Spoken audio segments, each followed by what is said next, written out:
Est-ce que le temple des Juifs sera rebâti à son emplacement, là où il fut détruit par les Romains en 70 après Jésus-Christ?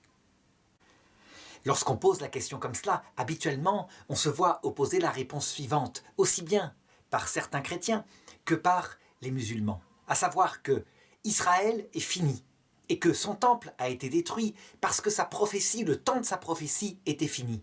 Et que le nouvel Israël, c'est donc l'Église, avec les tabernacles dans les églises et encore plus profondément dans le cœur des fidèles. Tandis que pour les musulmans, le tabernacle de Dieu, le temple, c'est aussi les fidèles qui prient.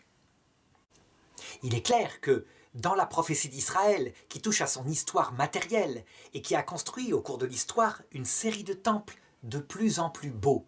Il y en a eu exactement 3. D'abord le temple de Salomon, un tout petit temple. Puis le temple construit après l'exil à Babylone. Et enfin le grandiose temple d'Hérode le Grand, qui fut d'ailleurs détruit très vite et qui fut construit sur le sang et la violence de ce roi.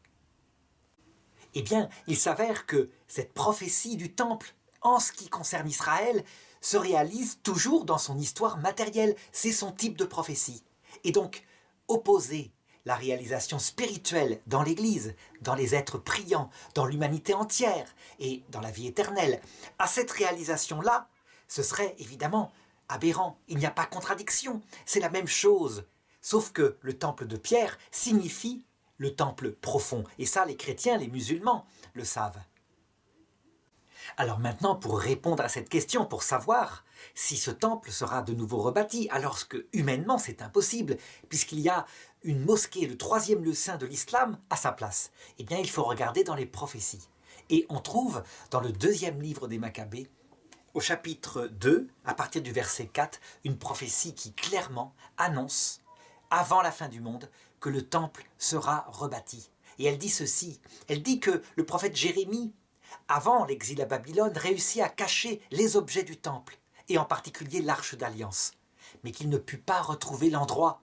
Il n'avait pas marqué assez l'endroit, la grotte où il était. Et il annonça, il prophétisa ceci. Le Seigneur manifestera de nouveau ses objets, et la gloire du Seigneur apparaîtra sur la nuée, comme elle se montra au temps de Moïse, quand Salomon pria pour que le saint lieu, le temple, fût glorieusement consacré. Cela indique donc clairement qu'à un moment donné, non seulement les objets seront retrouvés, mais le temple de Jérusalem sera rebâti. J'ajouterai qu'on trouve dans le livre du prophète Ézéchiel, dans l'Ancien Testament, une description de ce à quoi ressemblera ce temple. Et c'est un temple magnifique, mais qui semble fait de vitraux modernes, c'est-à-dire de pierres qui laissent passer la lumière, de pierres de toutes couleurs. Évidemment, ceux qui lisent ce texte selon son sens spirituel savent bien que ces couleurs représentent toutes les vertus intérieures qui peuvent être dans le cœur d'un saint.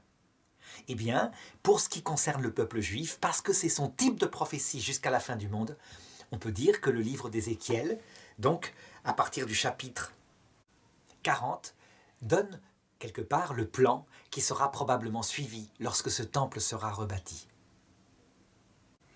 Reste à savoir maintenant s'il s'agit d'une bénédiction, d'une bonne chose, ou au contraire, comme le pensent certains, d'une œuvre démoniaque. Eh bien, c'est ce que nous traiterons dans la prochaine vidéo.